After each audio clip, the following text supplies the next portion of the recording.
ad litem is there to collect all the information and try to present and to present it to the court to try to figure out what is in the best interest of the child. Right, because we're going to have an attorney come on, okay, because this has been, I've investigated this. Yeah, I know you have, and these are the confusing things that you don't know when you go in there, and you're told different things.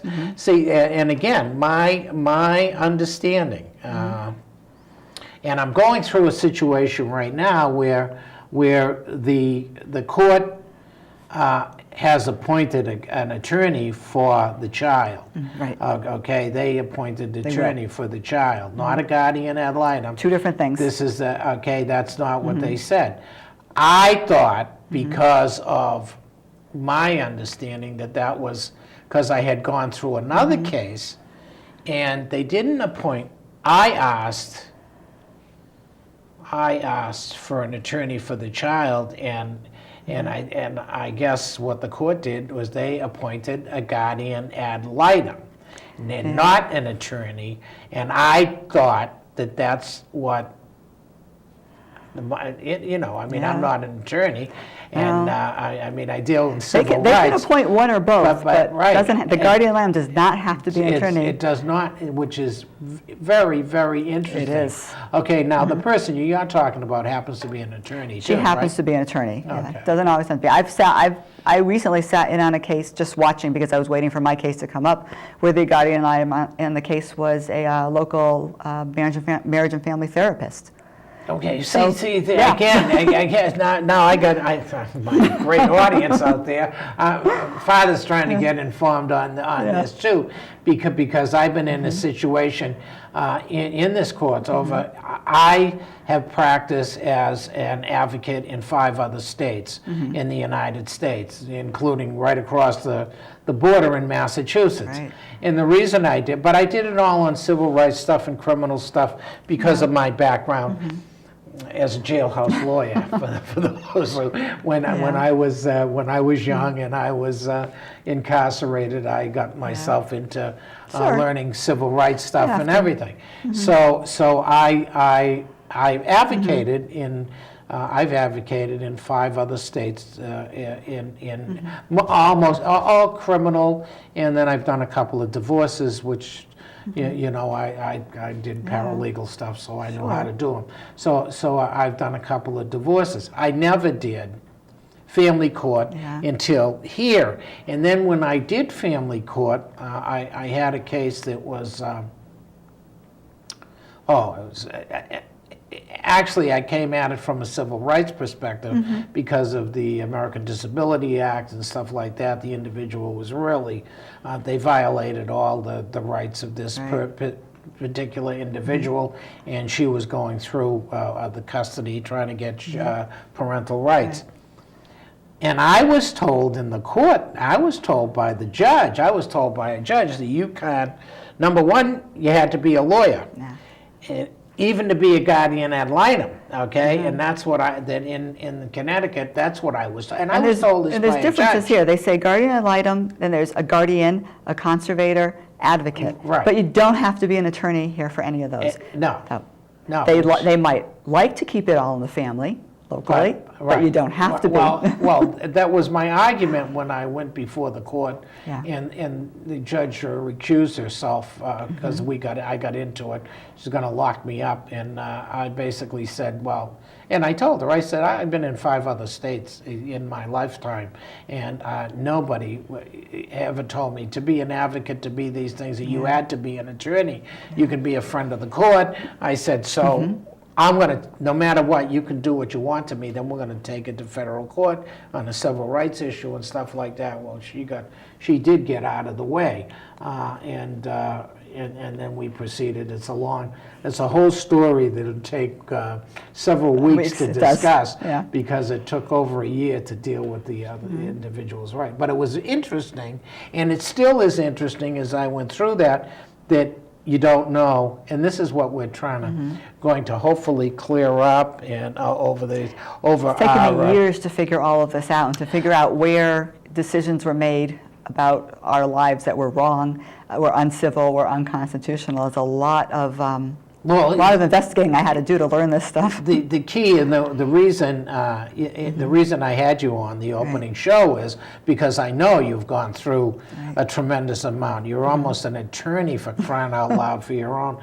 stuff. I mean, you've gone through research. I act as my own now. And you act as your own attorney now.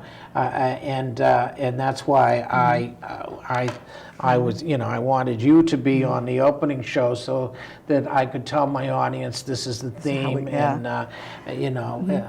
But to get back to, to give the overview, is what happened was, back when I was in Florida, all of a sudden this guardian ad litem, Susan Connolly, was appointed.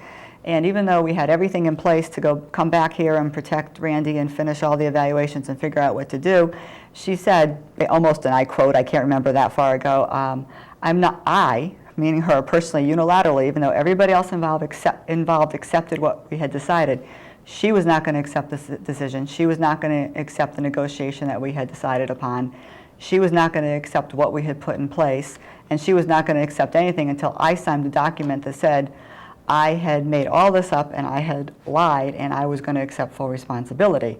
Now, I've got doctors and lawyers in 2 different states now that are saying, no, this child is abused by his father. There is no doubt. We are not going to tell Bonnie to accept what you want because it's wrong, and that's not what we're suggesting. So then the snowball just took off, and one thing led to another, and my attorney in Florida said to me, and he came up here and he testified in my trial, he goes, I told her that as long as this Susan, he said, I told Bonnie that as long as this Susan Connolly is involved, I do not personally feel that she has the child's best interest in heart. She doesn't care what happened to him. She doesn't care that he's abused. She doesn't care that we go back and find out what the truth is.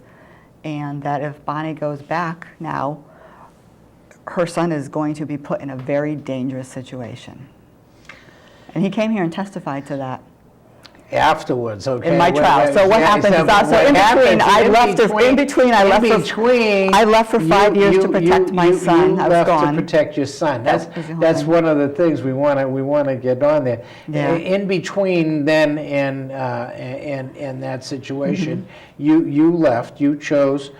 You took your son and you made left a to very protect the son. difficult decision to leave our lives and our family and everything we knew, to do anything I had to do to protect him. That was my only focus, protecting him.